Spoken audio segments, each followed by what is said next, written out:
Okay, welcome back to the Normal Sports Show. My name's Kyle Porter, here with Jason Page. Jason, how we doing? I'm great. Good to be here. We are taping this. This is not coming out for a week, but it seems I've been watching Winter Olympics. It seems like your folks from the Netherlands are struggling a little bit with their speed skating. Struggling after winning all the gold medals. I mean, yeah, that's one way of looking at it, I guess. Yeah. Well, it's they're expected to. I feel like the expectation is incredibly high, and they haven't hit it. Yeah, that's one way. Heavy is the head that wears the crown. Will you apologize for the entire country? I will take responsibility. No, I've been excited about the Americans picking up their speed skating as well. That was pretty impressive. Yeah, the quad god, Jordan Stolz, the real quad god.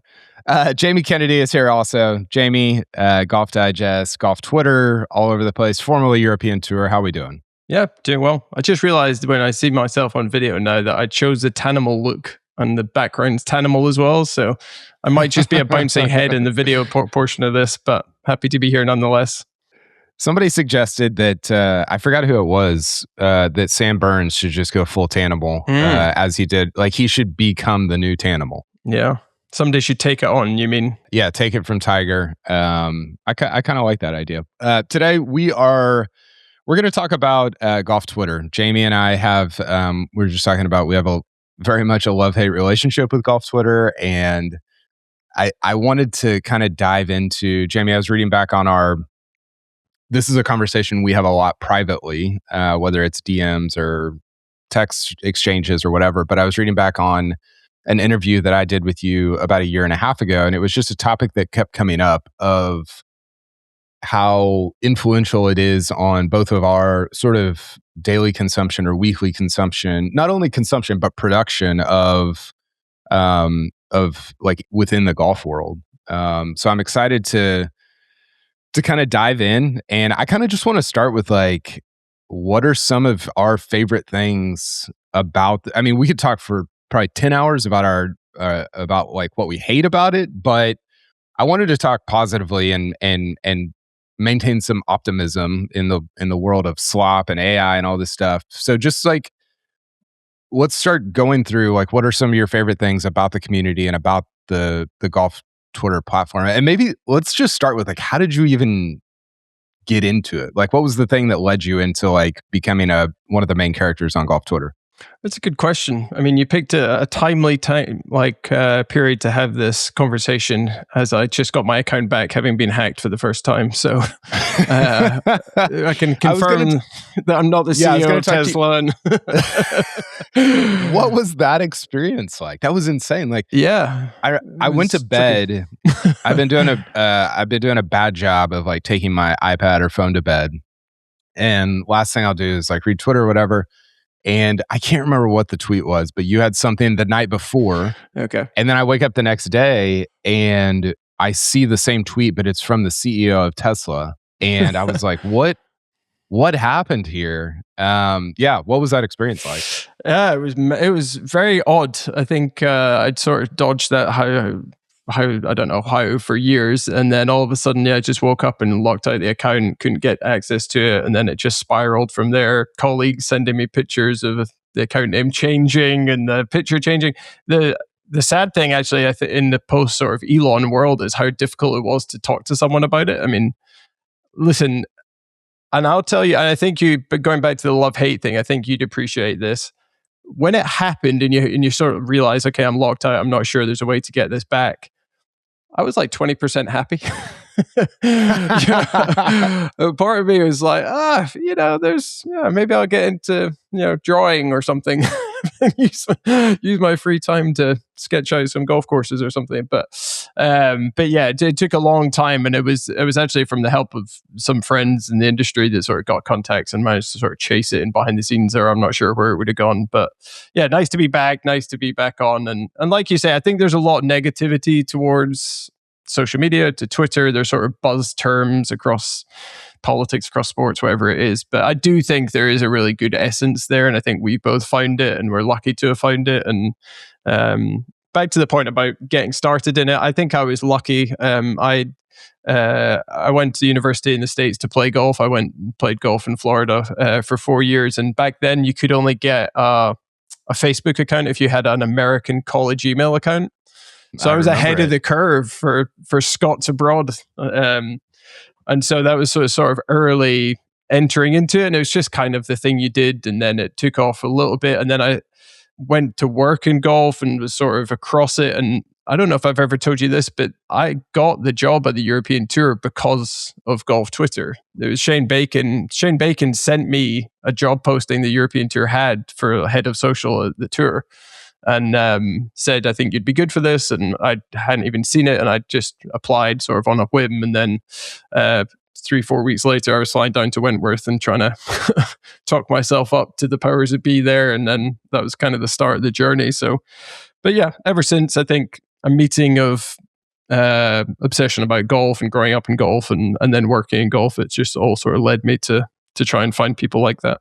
Shane Bacon got both of us our jobs. He was that lead golf writer at CBS Sports. That's right, yeah. In 2010 or 11, basically right before I took the spot that he was in because he left for Back Nine Network, which did not last very long. But yeah, that's wild. It is once you get into it, I think it's very much like a small world of people that really, at least in my experience, for the most part, care very deeply about golf and about like how all of this works and is presented to fans and consumers and all of that. Mm-hmm. Mm-hmm. Yeah, definitely. I remember those days well. I remember your CBS days and reading it and and sort of building out that network of people within the industry, and like kind of all came from that era. And I also think there's a certain level of people that we know that saw the explosion of the Rory Spieth era and sort of lived through that when it was early Twitter days, and then into this is maybe like generation 2 or 3 of that. So feel like battle tested and can kind of relate to the old experiences that we saw. Does well, one, I remember the Facebook era. I was at Oklahoma State. You were at were you at Jacksonville? Jacksonville University, yeah. Yeah. And I remember when I was at Oklahoma State, whenever, because Facebook was weird. We sound like we're 100 years old, but it would go to, it would like be opened up to certain universities. So first it was just Harvard, and then it was Ivy Leagues, and then it kind of spread. And it was like, it was a massive event whenever your university received access into this thing, like got the call up from the Korn Ferry to the PGA Tour. And you're like, this is, and now looking back on that, I'm like, oh, that I would not, like, I actually actively don't want access to Facebook and what's on there. Yeah. But I'm curious about, like, with your experience with golf Twitter now, do you, you mentioned being like battle tested and like having been on there for a long time, and I think you get thicker skin and the stuff you put out there, it doesn't, at least for me, it doesn't, like negative comments or stuff that goes wrong, it doesn't affect me as much as it used to. What about golf Twitter, like if you get a stat wrong or if somebody says something, like what still maybe affects you to this day where you're like, man, I wish that hadn't happened? Not a lot, honestly. I don't honestly. The only I like reading through some comments if I'm trying to almost do research on stuff and hear opinions on courses or players, or if it's negative stuff. I've got a thick skin. I don't know where it came from, but I don't think about it. The thing that sticks with me, good and bad, and I think it's natural, is just insight, comments, feedback from people that I trust within the industry. Guys like you, guys like we could list off a whole bunch of names. When I hear, and it's good and bad, and I like that it comes that way, that people can either sort of highlight something or credit something, or lift you up when it's something that you can tell is maybe taken time or taken effort. And so yeah, I honestly, the whole Twitter world, the whole social media world, I used to joke when we worked on the European Tour and we'd travel around the world doing it and sit in a media center and you've just got Twitter open and you're looking for stuff. It felt like we were coloring in. I used to say I like colored in for a living because we're like the kids in the back row, and it's like, oh, what's your job today? Oh, it's just to I don't know, try and entertain people online with whatever's going on in this tournament. And it just didn't feel like real work, and it still doesn't. And it's great that we get to do it and share stuff.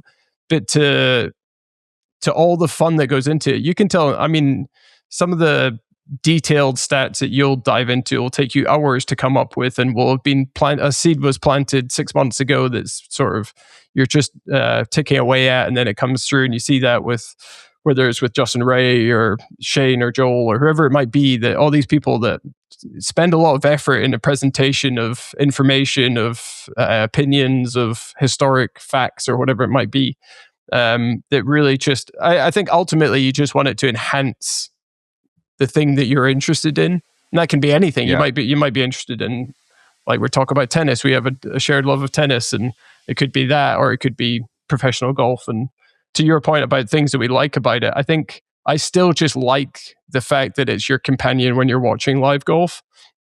I don't think that's gone away. I think that second screen element is kind of really helpful. I still watch PGA Tour golf. I watch all golf. I'm a complete sicko, and I love sitting down. I literally sit with a notebook out and write down little ideas, little thoughts, and it's not necessarily for Twitter. It's for work. It's for just personal enjoyment, and but having that ability to sort of watch along with other people, the feeling that you get of that is really powerful. And it's actually the sort of half-baked idea. I remember thinking years ago and pitching the idea that Twitter should have this rewind function. So if I don't watch the final round of Riv this week, I could go and relive it live. So I can set my time on Twitter to, I want to start from 7 p.m. on Sunday UK time, and I want to relive it with the people that I respect within the industry. But so far, I've only just got my Twitter account back, so I'll wait a few months before I start pitching to them again. Yeah, you need the actual CEO of Tesla to if I was the CEO of Tesla, then I actually could do that. But to implement that, how would you describe your day-to-day job? Like what you're actually responsible for? Because I think that's the weird part about Twitter for a lot of us is it's not really our day-to-day job. I think it like you said, it enhances it in its best form. It enhances it in meaningful ways. But how would you describe your day-to-day job, and how does Twitter? We're talking about it like it's called Twitter. It's called X, but I don't think I'll ever stop calling it Twitter. No. How would you describe how that enhances or affects that day-to-day job? Yeah, it ultimately it's really good audience insight. It's really good focus groups, you could say. So my job at Golf Digest is sort of oversee all the online content that we produce. It could be social media, it could be videos, could be long form videos, can be written, can be short form written, can be social. So all the stuff that I see and feel and experience online, if it's on Twitter or not, that kind of feeds into the brain that I try and view my work through. And sometimes it's quite hard to even looking into insights of stuff that you write, written pieces or video pieces, to get the feedback. And I think Twitter is a really good way of getting feedback. And so I'm constantly just changing my approach and my thoughts around the game based on what I see there. So it's enhancing for sure. Are there moments when you guys specifically do not engage with golf Twitter or do not check it during a tournament? Ooh. To Kyle's point, I am very aware, I think, as parents as well, of screens and things like that. So my phone doesn't go upstairs in my house. So the bedrooms are upstairs. My phone never goes upstairs. I charge it when I come in the door, on the front table, and it doesn't move from there. So if I'm sitting and watching golf, I'll watch it. But you do have to be aware of it. I think the one thing I've found recently, and I've been thinking about this recently, and Cal, you're always good at sort of noting these things, is golf broadcasts have improved so far. I mean, I know they get really critiqued online, and people don't like commentary moments or this new technology or whatever it is. But if you sit back and watch the final round of Pebble or Riv or API or whatever it is, it's such a good watch now, and it can be really sort of moving, and to understand the pressure that these guys are going through and stuff like that. And so to your point, Jason, I think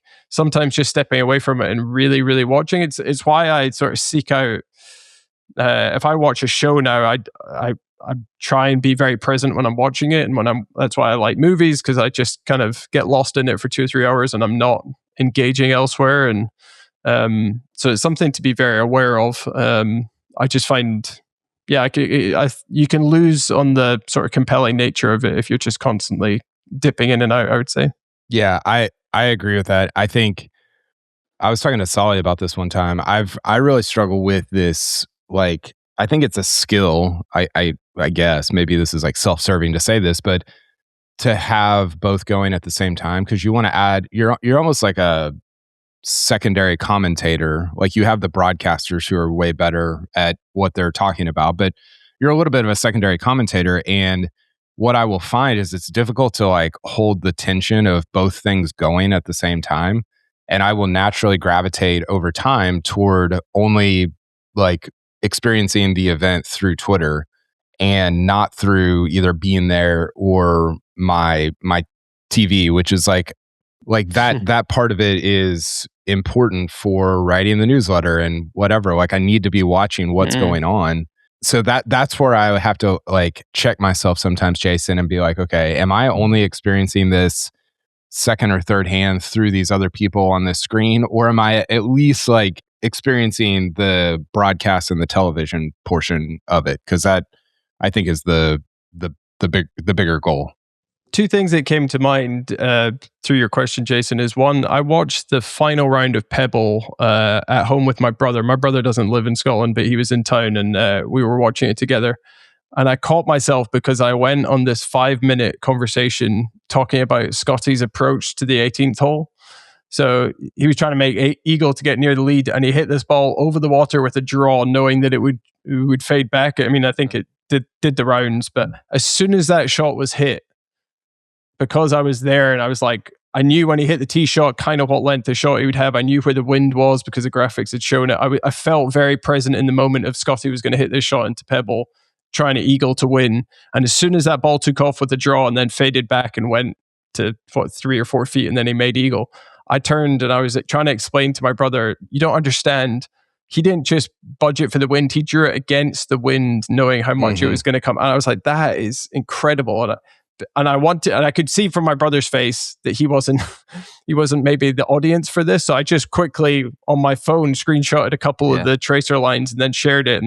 And some other people find it interesting as well. But I think that's a kind of community you can see. And then one other thing, to Kyle's point, that I found really interesting, Kyle, I don't know if you heard Rory say this. I think it would have been in the middle of the summer last year. So obviously he took some time out after winning the Masters, and he comes back and he's asked about, has it sunk in yet? And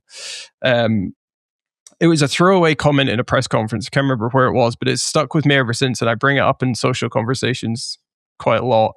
He was asked how many times he's watched the video of his winning putt. Do you remember this? This is awesome. Yeah. And he spoke about how he had seen it, but he was limiting himself and he didn't really want to see it that much because he thought over time his memory of the moment would be the image that was portrayed on screen or the image that was taken of him on his knees. And he wanted to remember that moment for the feeling that he had in the moment, not necessarily. And I think it's really interesting. And I bring it up with people when you remember holidays when you're a kid, or you remember big sporting events you played in. Sometimes you remember the image that was taken, literally a photo, because it's kind of etched in your brain. But the more you can remember the sort of feelings and emotions of it, it feels more powerful. And I thought that was really quite a deep moment from Rory and something that I found really interesting. Well, and I think so two things. One, I think that's why the Masters has such a special place in all of our like golf lives, right? Because you can't have your phone out there. You're just you're experiencing it in the way that it was meant to be experienced. And then two, there's this great quote from the 1975 World Series when Carlton Fisk hit the home run, the Boston Red Sox against I think it was against the Cincinnati Reds. And this writer named Roger Angel asked Carlton Fisk about it later in his life. And he said, how many times have you watched that? And he said, I've tried. He said, every time it comes on my TV, I walk out of the room because I want to preserve my memory of having lived it and not just what I see. It's the same thing that Rory said, like not just what I see on the television screen, which I think is it's an unintended consequence of like a modern media landscape where everything is ubiquitous. Like we can watch any shot from any round, pretty much any meaningful shot from any round ever on YouTube or on TV or whatever. So yeah, that's not really about golf Twitter, but I do find that idea super interesting. Well, actually, to connect it back to golf Twitter, I remember being at Bell Reeve. What was that? The 2019 PGA, or was it 18 PGA? Yeah.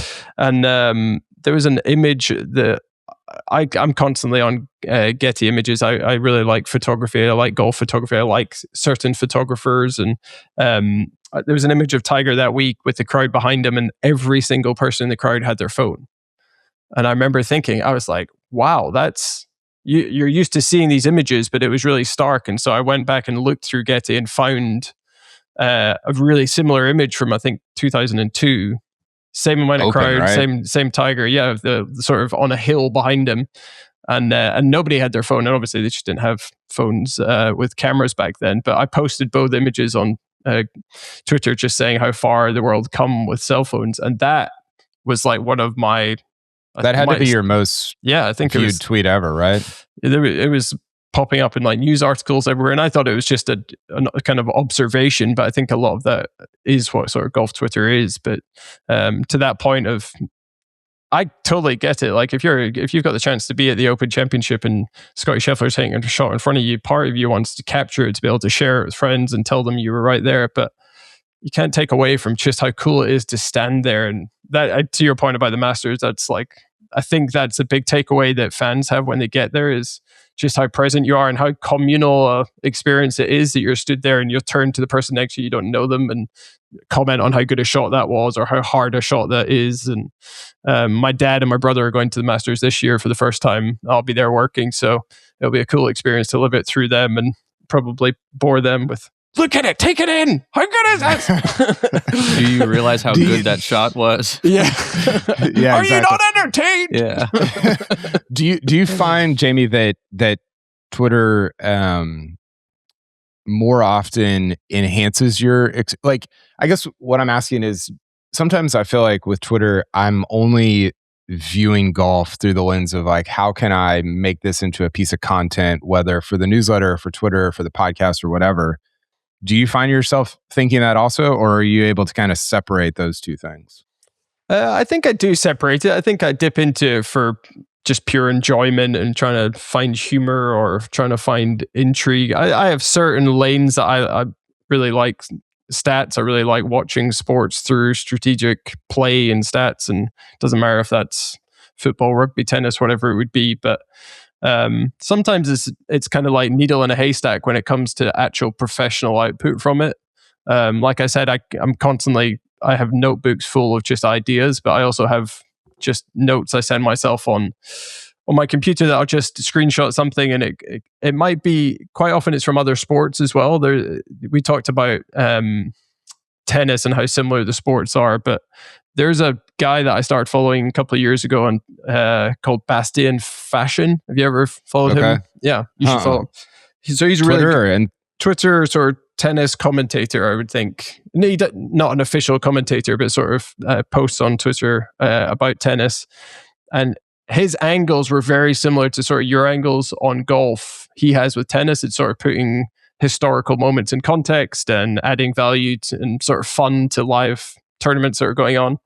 And so it was a couple of years, it was last year I reached out to him actually and sent him a message just saying exactly that. I was like, I like tennis. I kind of only follow you. You're one of the rare accounts. Well, on my laptop, I will type in his URL to go and see what he's been posting about.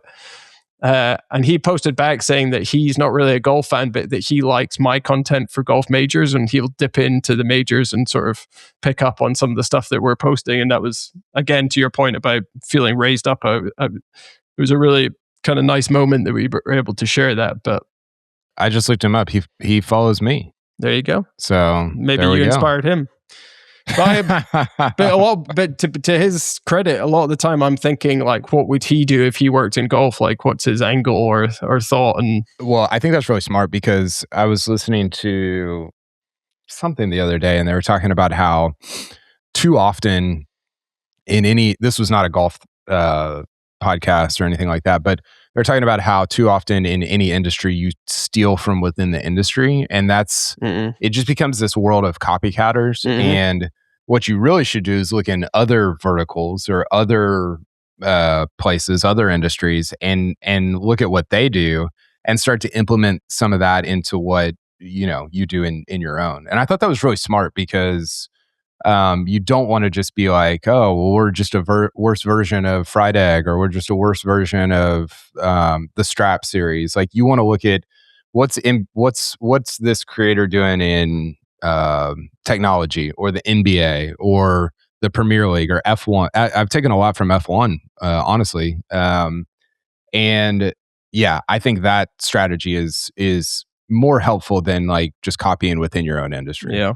I've done that. I've kind of thought similar throughout my career. I remember at the European Tour, we kind of felt as a sort of content team like we were maybe the challenging brand. The tour, that PGA Tour at that point had all the bigger names, and we were sort of building it up. And we would look at other sports and see kind of how challenging brands would do it, and trying to be more ambitious in these big challenge videos or whatever it was. So that led, and then you'll laugh at this, but sometimes even with Golf Digest, I've never watched a day of surfing in my life. I'm not built for surfing. I'll probably never surf in my life. But I often say to people, what would Surfers Digest do? So if there was I'm sure there is a Surfers Digest or Surfers Journal, kind of magazine and content company. But I quite often think like, if they were in the golf space, is this the way they'd be thinking, and sort of reframe it through that, and kind of use that as inspiration for kind of where you should be going and what you should be doing. And I do think,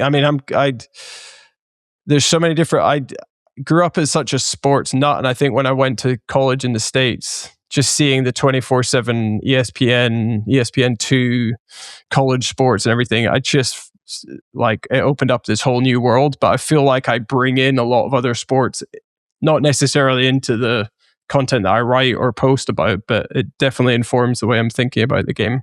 When you're looking at like, okay, the shot that Scottie hit into 18 at Pebble and how he drew it into the wind and the wind kicked it back to 4 feet, or hey, what are the weirdest Wikipedia pages ever from different golfers? Like, what's undergirding that? Is it a curiosity? Is it a like what is it about these different pieces of golf that you're like, I need to know the answer. I want to find out how this happened. Like, what is that for you, and where did it come from?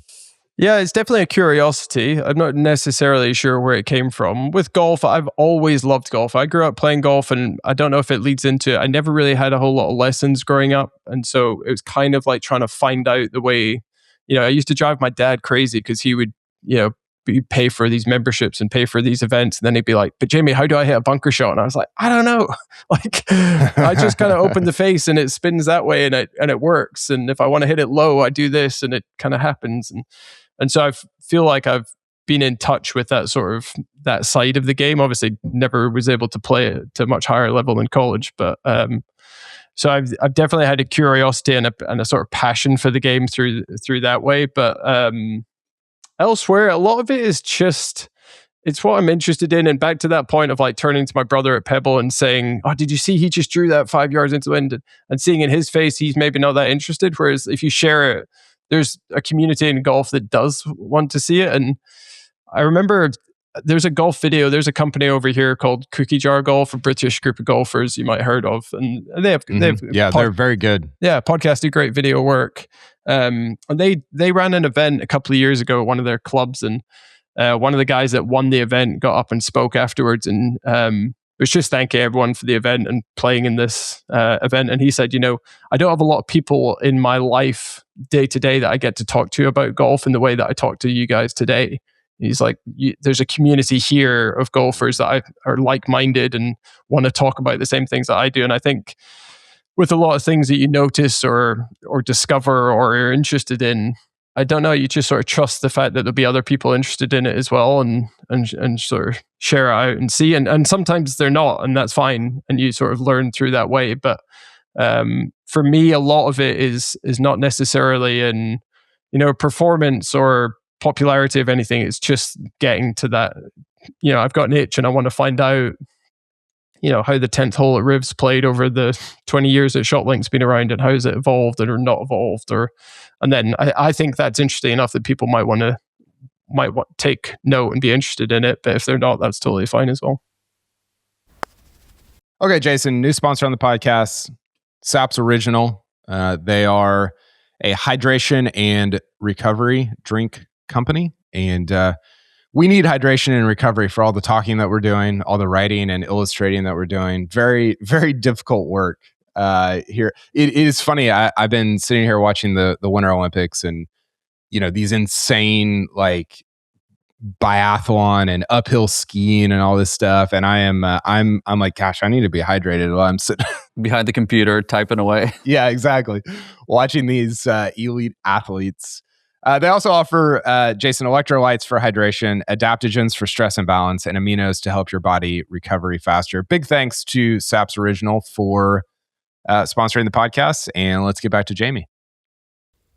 It is interesting because I think that, the golf, if you just look at people that are interested in golf, it's already a pretty small subset of sports fans, which is already a pretty small subset of all humans on Earth, right? But then if you're looking at the people who are interested in how the 10th hole at Riviera plays, it's an even tinier subset. So it's digging. Are you saying down that was a wasted 5 hours of my life? Well, I mean, I'm sort of saying like, do I really want to be in this profession? Like there's so few people that are like deeply interested in these very nuanced things. Like I tweeted something about Scheffler's strokes game, like just kind of getting into like the second, third, fourth level of stuff. And people are like, people's response is like, man, like nobody cares. Like they just want to see guys like fist pump and like when they turn on the golf on Sunday. And you're like, gosh, like how what is the total addressable market here? Like, is it even smaller than I thought it was? You saying that, by the way, about the bunker thing, it reminds me there's this TaylorMade video that they put out 2 or 3 years ago, and it's Scottie and Rory hitting bunker shots. Have you seen this? Yeah. And they don't know. It's funny. Like Rory's a little better at it, but neither of them really knows how to explain what they're doing. Like Scottie's like, he has no idea what he's saying.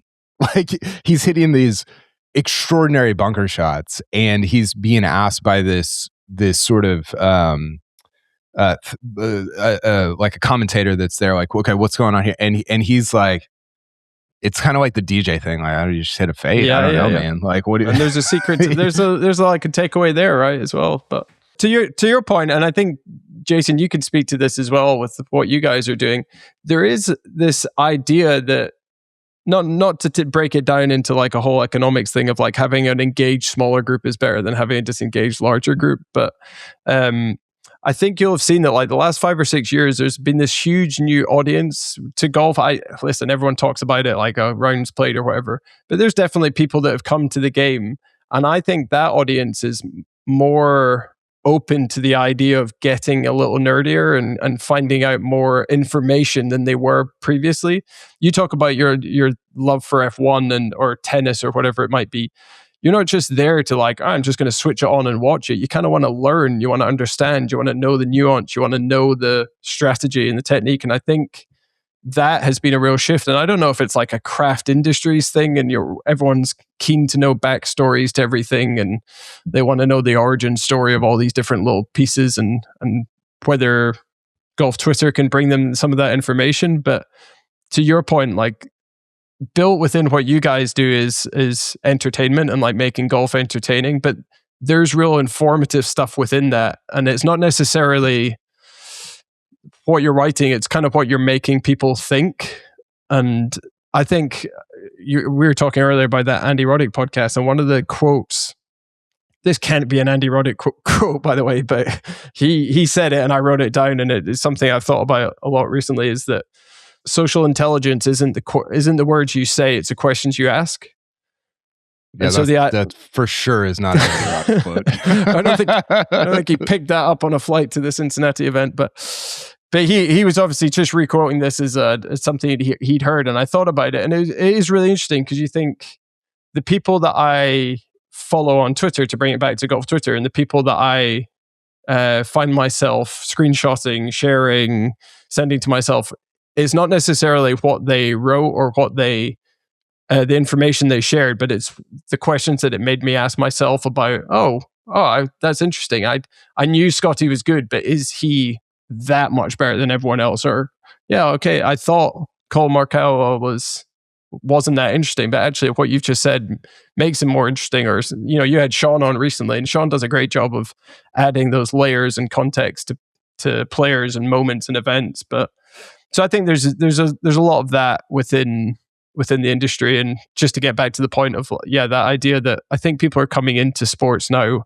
wanting to know more of that nuance than they ever have before. Yeah, I think part of that is like just this idea of wanting to, like, people feeling connected to something that they can participate in, right? Like you follow football or soccer or whatever, and you're like, okay, as a 40-year-old, I'm not really playing those things. I'm not going out, and certainly not football, American football, I guess I should clarify for you two.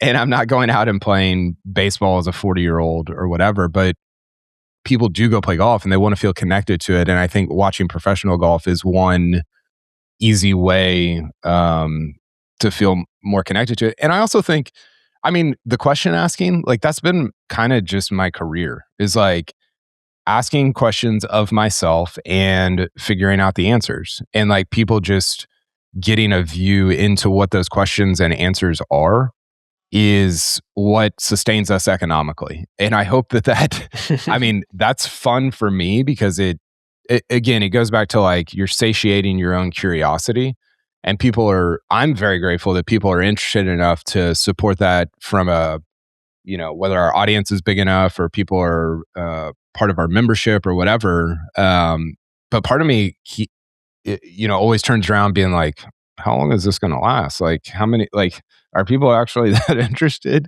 And Jason and I talk a lot about just follow your nose and have good taste and ask the right questions, and people will kind of be along for the ride. And I'm sure it's more complicated than that, but that's sort of how we think about it. I think in addition to that, it's like trusting that the kind of baseline coverage is covered by the masses. So that also gives you a lot of freedom to like go find your own thing and just have a lot more fun. Or at least I look at that from an artistic perspective of like, okay, just, what am I interested in actually doing? In a way, it's world building, right? It's I think Harry Potter is the best world building that's ever existed. Legitimately. And we are trying to replicate some version of that, of building this little world for people to walk around in and to play around in. And with I think Muggles and Dementors. Yeah, that's super fun. Like, what a freaking, as a 10-year-old, like, what better job could you have as an adult? Yeah, but to your point about the questions, I find a lot of the written stuff that I like to read, and again, not within different sports, within different parts of life, I really like it when writers feel comfortable enough to ask a question but not necessarily give an answer. It's something that they're curious about, and they pose the question and they try and talk about their reasoning within it and how they relate to it. But they're not here to tell you what to think. They're just kind of here to share a question with a opinion and some information, maybe some facts, maybe some perspective, maybe some countering arguments as well. And I think that's kind of like a humbling approach to thinking about things. Totally. I think the older I get, the less I know, or the less I believe that I know. When I was 20, I'm like, I know everything, basically, And I see this in my kids. They're like so sure of what they know. And as you get older, you're like, I don't I don't know that I know anything, Yeah. you know? And so I think hopefully the work reflects that. We started out this podcast talking with the premise that we're going to discuss like a couple of things that we enjoy about the community and the platform. I don't know that we've actually gone through those. Maybe you've hit on a couple of yours. Are there any other like? Just give me a couple of yours and let's discuss them. Yeah, talking about just the meeting the community of fellow avid golf fans and being able to talk to them, maybe where you can't talk to them sort of day to day, I think is interesting. The watch along stuff I've touched on, the idea of being inspired. There's a lot of humor. I mean, golf is not a very humorous sport generally. You think of, it takes a long time, it's slow, it's got its traditions, it's got its dress codes, but the ability to find humor within that and just scroll through a feed and see images or screenshots or marshals in the background, or I found, I don't know how you find it, now we're beyond the Tiger era, and media is such a more I think present and kind of a more interesting role within sports now. I find that golfers, they get I think all athletes get a pretty bad rep, but generally golfers are becoming really thoughtful. And I think they're seeing the success that other players are having from being thoughtful. And you think of press conferences you watch with Scottie at the Open last year, or Tommy Fleetwood talking about defeats, or even Morikawa, Max Homa, these guys that you don't necessarily think of. And if you watch them play 18 holes, you'd be like, I'm not sure I need to hear what that guy has to say. And then he opens his mouth, talks about this really complex game and a complex relationship with it. And so there's some real interest there. And I think you can find that on Twitter where you might not find that on broadcast, if that makes sense. And then my last point, just to close out, I thought about earlier is, and it's something that LKD and I talk about quite a lot when it comes, you asked me earlier about my role at Digest, and it's kind of like to oversee content. And it sometimes at the most basic level, we have an idea, or I have an idea that's something interesting within golf, but what's the right format for it? Is it, are Luke and I going to spend the next 3 weeks working on this 20-minute long form YouTube script and create a video? Or is it going to be something I work on with Joel that's like an investigative written piece that he might need my help in? Or is it a podcast? Or is it a short piece? Or is it a social post only? But the one thing I find about with Twitter is like, Twitter can be a really basic format, but it can also just be super powerful. And like sometimes the best way to translate the information or the idea that we're trying to present is just writing it through written word really basically. It doesn't need glamorous graphics. It doesn't need this huge, talking head that's going to explain something to you for ages. It can just be the most basic thing. And I found that can be powerful. And a lot of the stuff I'm sharing is trying to add layers, add interests, add stats, add context, whatever it might be that sort of enhances the way people view golf. And sometimes I can just be through 140 characters or whatever it might be. And I think sometimes people can overcomplicate that a little bit. And I think the best of golf Twitter kind of understands that. How much do you guys make at Digest that started as like the seed of it started as like one of your tweets? Or like even a question you had through one of your tweets? Yeah, now more and more, and it also feeds sort of in reverse, the idea that I want to find out information or find out an audience insight into something. But certainly the YouTube stuff that we're starting to do is, I would say, the majority of the stuff is built sometimes even just from one comment that we find interesting, that's, you guys should go and break down on knuckle bombs. I hear everyone talking about knuckle bombs within the game, but I don't know what it is. I don't know how to do it. I don't know why it's important. I don't know how it's changed the game.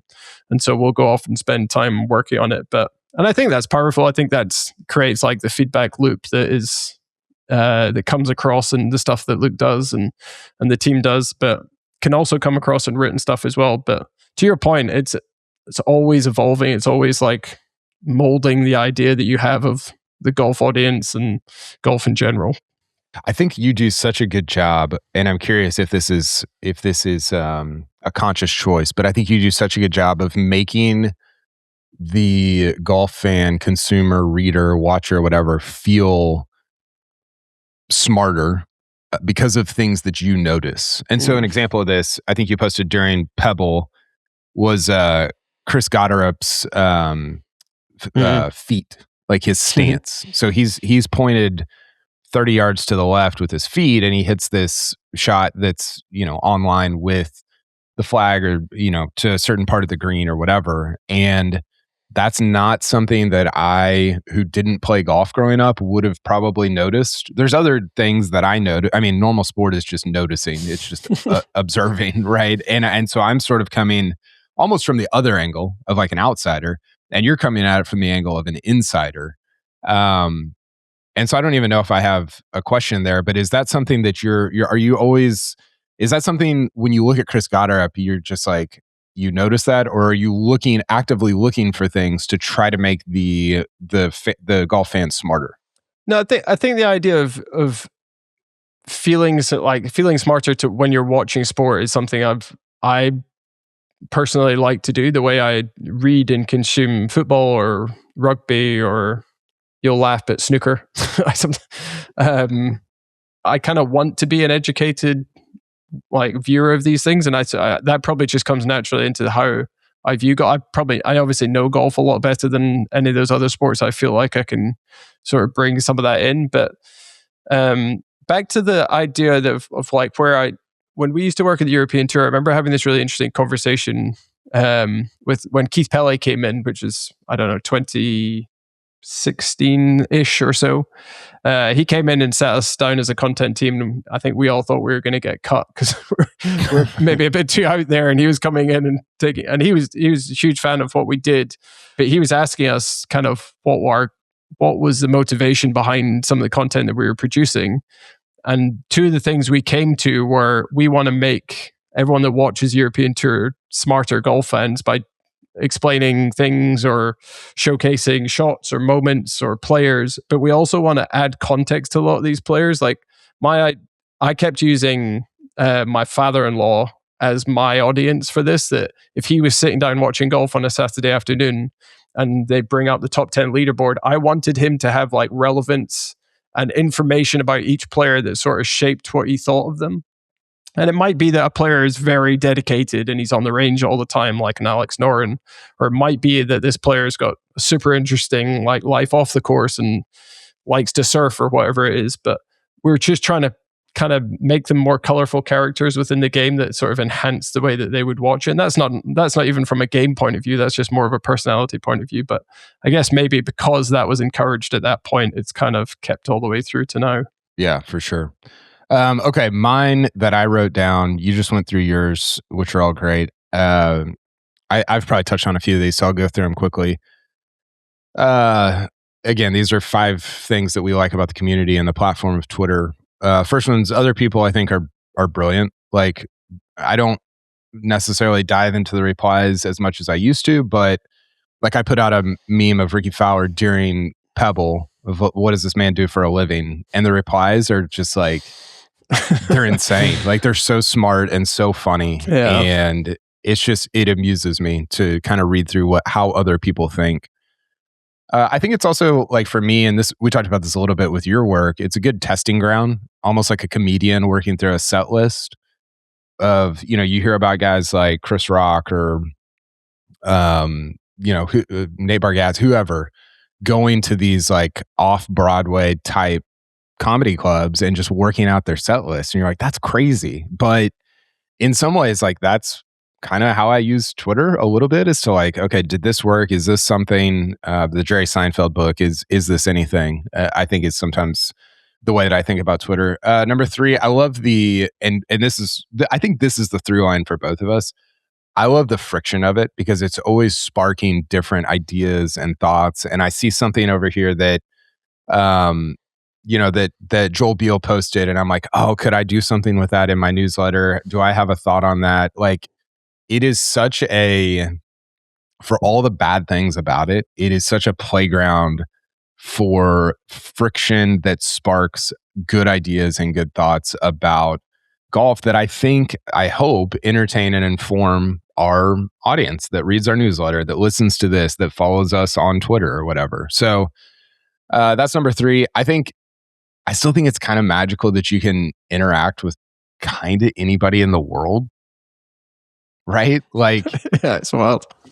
I mean, it's crazy. Like if you showed this technology to somebody from the 1800s, they'd be like, they would like pass out. They wouldn't know what to do. I mean, you can interact with. They would be like, who's Shane Bacon? Yeah, exactly. The other day I was DMing with the CEO of this massive company in the United States, and you're like, how does this happen? You know, like it's so weird. I still remember being at university and like you're coming a couple of years away from finishing and you're like, oh, I need to like get my crap together. Like, I don't know what I'm going to do now. Like golf's maybe not going to take me any higher than this. But I remember going to the library at the university and they just had this like Bible of like sports companies and their addresses. And I wrote a letter to like all these companies and agencies and stuff. And I just wrote letters to them being like, hey, this is me. Can you maybe think about, and like, I heard nothing back from any of them. Like, I don't even think I got a reply, but to me, it felt like such a huge world at that point that I was like, I'm sending this letter to like the West Coast of the States. I'm from Scotland. Like, I'm never, ever going to get close to there. Whereas you're right that it's amazing just like how it all connects. And I remember having this really weird experience where I got to go and film with Minwoo Lee and his sister at the start of last year. We were doing a little documentary on them. So I was flying to Australia. And I told my wife, we have 2 kids, and I was like, I'm not going all the way to Australia and not taking my clubs with me. I was like, I don't know if you heard, there's some good golf over in Australia. And so I managed to like sort of negotiate 3 days on the back end of this trip to go off and shoot around. And one of the trips was just like a puddle jumper plane over to Tasmania to like a small island to go play Cape Wickham, which is this amazing course on King Island. And I posted on Twitter leading up to it, like, oh, I've got all my schedule locked in. I'm going to play Cape Wickham. I'm going to play these other courses. I can't.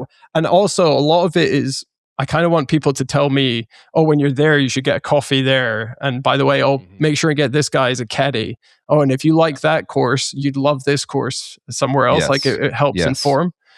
But just to make it full circle, I get on the puddle jumper flight from Melbourne to King Island. And it's literally one of these flights like you feel like you've gone back to like the 60s. There's 6 seats and there's only 2 of us on the plane. So me and one other guy and the 2 pilots. And the other guy turns to me as soon as it takes off and says, are you Jamie Kennedy? And I was like, I'm flying off the coast of Australia to a tiny remote island to play like this one golf course. And he was like, oh yeah, he was a pro at National Golf Links. He was going on a golf trip as well. Somebody had sent him one of my posts saying I was going to be in at the same time. We ended up spending the 3 days and we played every round together. He's actually coming to Scotland in a month. This was 2 years ago. He's coming to Scotland in a month, and I've set him up with, Golf Dining East Lothian to play. But it's just, the small world aspect of it, and golf sickos are everywhere, I guess. Yeah, it's very cool. And then my last one is just that I think Twitter, I liked it better when it was 140 characters because it forces brevity. One thing I'm bad at is brevity, as Jason, my editor, will tell you. And it forces you to cut out stuff that doesn't matter and only keep stuff that does. And I just think there's, for all the just horrific things that you see on Twitter, I still feel like it's honestly like it's part of the reason that I am doing this job, that I've had the career that I've had. And so I can't quit it for these reasons and many others. But yeah, it's just it's a place and a world and a thing that I was so curious and am still so curious to discuss with you. And I enjoy your view on all this because I think it's super interesting. Yeah, I think the brevity thing's a really good and important thing to think about when it comes to Twitter. Is the idea. I remember going back to school, I would take English exams at school, and this is pre-typing them up on laptops. You'd have like 2 hours to write up in English. And my hand and my like forearm would be cramping by the end of it because my tactic was to write everything, and the answer will be in there somewhere. It's on the like the teacher to find it. but like it's in there. Okay. Most annoying student ever. Yeah, exactly. But that probably, again, that comes from like an insecurity, right? That comes from the idea that maybe I don't know this so well. So, and it comes across when people talk as well, right? They talk more and more because they're not sure of what they want to say. And you think about it with like chefs. Chefs always talk about like if you're struggling with a meal, subtract until you've got like the core of what makes it good. And I think you're totally right on that. That if it's a good idea, it doesn't need to be concise, but it would probably be more powerful if it was. And you think about the ultimate post that you see or information that you see. Quite often, it's really concise. Sometimes it's just and it's timely and it hits at the right point, and it's just. You think about your Jordan Spieth post when you walked back in from the Masters after seeing it all. And one post I remember, sorry, I'm rambling on about it and talking too much, and I'm talking too much, but I controlled the Ryder Cup Europe Twitter accounts and all the social accounts for about 6 or 7 years there. And I remember in 2016, Hazeltine, we go in as like, the cocky, we'd won in 2014. Our content was better than the American teams were, and 2012. And 2010. Yeah. It was a good time to be there, Kyle. Okay. And then, or was it in Paris? I can't remember. Anyway, it was one of the Ryder Cups. We lost a session. We got swept in a session. Maybe the first session. Was it Paris? That happened in Paris and Hazeltine. Yeah. Okay. Well, I think it was the first session, and so you're trying to find clips that you can use. You're trying to find celebrations, fan moments, wherever it was. And I was sat at my laptop and I was like, shit, we just got swept. I was like, I don't really know like where to go here. And so all I posted, no image, no video from Ryder Cup Europe, was ouch. And that was all we posted for like an hour or two, like 2 hours during the day. And it went crazy. And all the European fans that were seeing it were like, oh, that's exactly how we're feeling. Yeah, like it ended up being like kind of like one of the most powerful like posts we had that week. But to your point, like if I'd written, oh, we just lost the first session in a sweep, we're down but not out, let's keep going, like you're kind of over talking it, whereas it's just 4 letters sort of sent the message. Yeah, you could have used another 4 letters that probably would have been more appropriate. But I think that like it's a silly like in the moment tweet that goes viral or whatever. But I think it gets at what we've been talking about kind of all along, which is we're viewing all of this very much from the fan perspective. Like you and I haven't really come to any of this from like hey, I went to Syracuse with Mike Tirico, and this is how you do a broadcast, and this is how you write a column or whatever. We're just sort of like the fan that happened to get a little bit better with words and images and all these different things. And I think that is why there is some hopefully connection there with people that are consuming, that are like, viewing or reading or watching or listening to that content. And this is the whole story of No Line Up or Fried Egg or whatever. And I'm interested to see how that continues on into the future with other creators. Is it still going to go that way? Is the pendulum going to swing back to more of a professional or whatever approach? I don't know. I don't know how that's going to go, but I do think it's why a lot of us have found at least some moderate levels of success within this world. Yeah, I agree. And even I'm a Liverpool fan in football, and the people that I sort of trust with the game the most is kind of like the no laying up of Liverpool football. It's called the Anfield Wrap, and they write and have a podcast, and I've gone to see them live, and I've emailed them before with thoughts and questions, and they've got to the point where they're writing books now that are really good books, and they're the authority on Liverpool Football Club, but that's fan content. It started as fans. So to your point about whether there'll be a reversion back to some other way of thinking, I actually just think it'll evolve, and they'll probably teach that way of thinking more so than the sort of polished, more traditional way of doing it. Yeah, I totally agree. Okay, we'll get you out of here on two different questions here. First of all, what's your hottest take in golf right now that you actually kind of believe? I don't know if it's necessarily a right now one, but I thought about it at the end of last year, and the more I've thought about it and told it to people, I really do believe in it. I think one of the ways to solve modern golf is to take away golf tees. It's such a I can't remember who I heard this take from first, but the more you think about it, the easier it is to convince yourself that it would work. I just think the way that, we've golf Twitter has seen the driver off the deck like craze that happened. Anytime somebody takes their driver head cover off and they're on their fairway, people are like lean in, right? They want to see it's a hard strike. And if you ever get the chance to go to a tour event and you see these guys on the range and they're taking fairway wood and they're just hitting it perfectly and shaping it, there's obviously more challenge there and they're shaping it a bit more. I think it's a really interesting way to lean into ball striking maybe being more important than it is currently. And sometimes you see, I think it was that hole at Sony that we did a little mini deep dive on. And the guys, it was Ben Griffin. We filmed with Ben Griffin this year, and he was talking about he carries tees in his bag with his caddy specifically for one hole on tour. And that's that hole, the 18th at Sony. And it's an extra long tee. And they don't practice it, but they just tee it up higher. They send it over the trees with a big high draw. And I was like, what are we doing here? This guy's teeing it up on like a biro pen. And I just thought if you played that hole, but you had to rip 3-wood, like shape it around. Also, you had to strike it well. So yeah, it's maybe a little half-baked, but I do trust it. What do you think Rory's reaction would be to banning tees?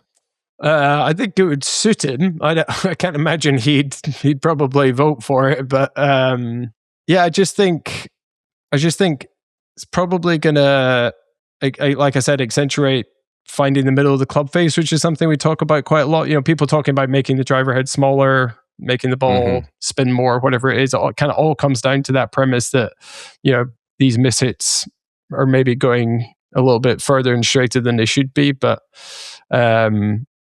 Yeah, there's something, and even taking on holes like short par fours, like think about Riv, like the 10th at Riv or the 3rd at Augusta or something like that. And players having to strike the ball in the right way to sort of take spin off, even though it's off the ground. It would really lean into the nerdiness that I have for golf for sure. Totally. Do courses have the right to forbid tees at their own events? Could that be a local rule? Yeah. I mean, I think you probably could implement it as a local rule. I don't know that. I don't know who would. Like obviously the tour's not going to. St. Andrews. I don't know. I mean, St. Andrews is. I wrote this newsletter 2 years ago, but it was like, do you want to keep going to St. Andrews? And that is like gets at the heart. That's not that's reductive, but that gets at the heart of the equipment thing of like. What are we doing when Gordon Sargent's driving 10 greens at St. Andrews? Mm-hmm. Like it's becomes dumb. And if you don't want to go to St. Andrews, then fine. Like be pro equipment or pro the technological advancement of equipment. But if you do want to keep going to St. Andrews, which I do, and I know a lot of other people do, then you can't be for the technological advancement of equipment. Tell me you wouldn't want to see someone hit the road tee shot off the deck. Trying to hit high draw over the hotel. it would be extraordinary. I think it's such a good take. It gets rid of the problem that you run into so often with this equipment debate, which is that all the OEMs are against it, and like it becomes such a political thing. And it's like there's nobody you're that's underestimating the power of the tea companies in this, Kyle. The maybe big T, the Tea Party, Tea Party 2.0. Secretly puppeteering this whole game behind the scenes. Okay, last thing, Jamie. What is a shot or moment that you randomly find yourself thinking about? I think it's a perfect question for you because I know this happens to you often, and I was curious about it. There is a moment. There's probably a moment. There's a few shots, and I'll tell you about one moment afterwards. But I think I posted actually on Twitter that there's a shot I remember from the 2020 COVID delayed Masters where Cam Smith pulled it left on 15 and hit a 5-wood, similar to the Rory shot actually from last year. But he hit 5-wood and he smoked this big high draw, and it landed 3 feet beyond the pin and spun back 6 inches, and then he made an eagle.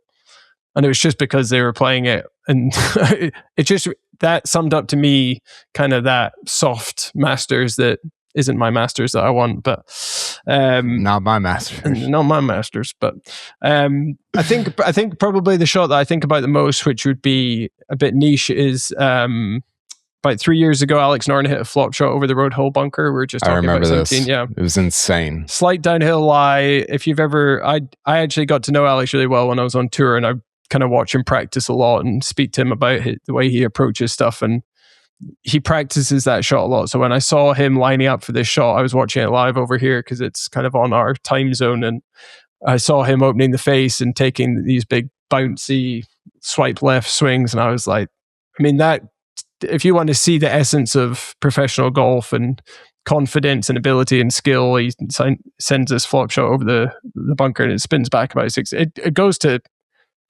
4 or 5 feet, maybe. It's not, he doesn't hold it. It's not an incredible shot, but if you go back and find it, you listen to the way the ball comes off the face, you watch his reaction. It's about as good as it gets for a golf shot. But and then lastly, just to take you to a moment, I think I mentioned this when we talked last year. I don't know why it stuck with me, maybe because Tommy's continued to do something. But when I got to work at the 2018 Ryder Cup in Paris, we were Tommy Fleetwood and Finno had been to the 2012 Ryder Cup, but as fans. And they took this selfie on the first tee, and I think Finno posted it to his social media of them on the first tee. They were excited to be there. I think Tommy was an early pro then, and so we found the image, and we wanted them to recreate the image. We're working on content for Ryder Cup Europe. So they met us before the site was even open, really early on a Tuesday or Wednesday. And we were going to send them into the first tee grandstand, that huge grandstand at Paris. And they were just going to go up and take a selfie, but we were going to film them from far, and they were mic'd up and just try and capture like actually a kind of authentic moment. We didn't tell them what to say. We just said, go up and take a picture, but soak it in together. So they go up into the grandstands. We're all staying back out, so we're not in shot. And then Finno comes back down. And I said, did everything go okay? And he was like, yeah, everything's fine. And I was like, well, where's Tommy? And he was like, oh, he's got a meeting. And I said to him, but it's 6:30 in the morning on the Tuesday of Ryder Cup. Like, who's he meeting with? And he was like, oh, he's up at the top talking to, I can't remember what the guy's name was. So we get down to the putting green, and Kenyon and a few other guys were there. And I was like, what's this going on? And they said that Tommy was talking to his mental coach, and they were on the very top of the grandstand in Paris, looking down over the first tee of the Ryder Cup. And basically, they were having a meeting, lasted like 5, 10, 15 minutes, but they were talking through what it was going to feel like to play the first hole at his first Ryder Cup. And the most pressure he's ever going to feel in his career. What was he scared about? What was he worried about? What did he anticipate it was going to feel like? What was he going to do in the situation? And I just remember thinking at the time, probably the reason it stuck with me, I was like, that is something that I don't think people appreciate that goes into golf and golf psychology and the way he was thinking about it. And I think the fact that the full sort of circle story ends up with him having this breakout Ryder Cup and winning his first 4 matches and doing the Mollywood stuff with Francesco, but the fact that it might have been born out of this 5-10 minute conversation that he had, I think sort of adds layers to why these guys are called professional golfers and not just golfers. Yeah, I remember you telling me that story. It's incredible. And I think, Tommy Shanzak obviously wrote an amazing piece on Tommy recently. And I think you make an argument that he's the most endearing like golf star in the world right now. He, it's such a cool story. I love that one. That's all I got, Jamie. Jason, you got anything else for Jamie? No, I was wondering like what was before Twitter and what's after Twitter, but you guys touched on it a little bit. Before Twitter was Jamie handwriting essays in his library at Jackson. Handwriting letters and still waiting on replies, so you never know. I saw Justin Ray. I was going to bring up Justin Ray. He does such a great job of asking the right questions, is what I was going to say about him. You could give everybody in the golf world, all the information that he has, and they still wouldn't be as good because they don't ask the same questions that he asks, which I think is like the brilliance of J. Ray. But he tweeted the other day about Babe Zaharis winning the 52 US Open with a colostomy bag after having cancer. And KVV replied and said, I didn't see Herbert Warren Wind tweeting about that. What was his deal? Which just, in light of all the AK live stuff, that got me so good. I laughed so hard at that. That's very good. I enjoyed that. Actually, funnily enough, with Justin Ray, we've met a few times, but we actually applied for the same stats job at ESPN once. Wow. You would have laughed at this. I was in Jacksonville and I applied for it was like a researcher job for Sports Center, I think. So you were kind of doing the research for them, but I got a phone call in the car when I was in Florida, and the first stage of the interview is to ask you 10 general questions about sports. Mm-hmm. And then they hang up and then they call you back if you've got another interview and stuff. But Justin and I both remembered, I can almost remember every question, but you would have loved it that I think they asked who are the last 5 Wimbledon champions was one of them. How'd you calculate ERA in baseball? And then the guy was like, we've only got one question left. You don't have to get them all right. Don't worry. It's not a right or wrong thing. We're just trying to get some information. They're like, can you name the 4 golf majors? And at that point, I thought I was going to get the job, but you're like the Players Championship, and it's like, what do you class as major? Because there's going to be this event called Live Adelaide one day that's going to. Yeah, exactly. Oh, that's great. Okay, Jamie, thanks for hopping on. I always enjoy talking to you about this stuff, and we'll have to do it again sometime. Yeah, thanks for the conversation. Thanks to both of you for doing what you do. Like I wrote to you guys last week, you've got me reading newsletters in my inbox, which I've never done before, but I look forward to them all coming in and read them diligently. So good job. Awesome. Thanks, Jamie. Cheers.